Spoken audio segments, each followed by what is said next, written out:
ఒక దేవుడి రూపంతో తన దీవెనలందుకొని ముసి ముసి నవ్వుల విరిసిన పువ్వుల పల్లె జల్లు మంది ఆ వెలసిన దేవుడి ముంగిట నిలబడి తలలు వంచుకుంది. హరి ఓం శాంతి శాంతి నవరుగనాద విశ్వ శాంతి. హరి ఓం శాంతి శాంతి నవరుగనాద విశ్వ శాంతి.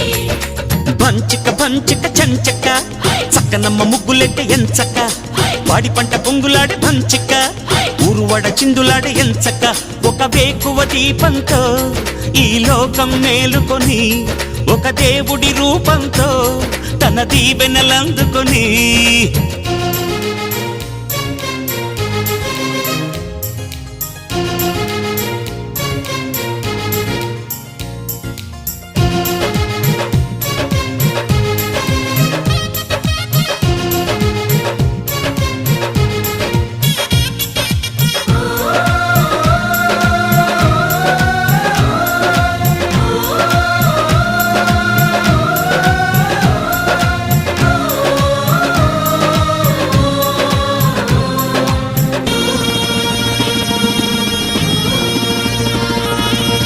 ధనధాన్యం రాసులు పోసి ధర్మానికి దోసిల్లేసి గుణశీలం జనకొలువైతే మహదేవుడు మహారాజైతే.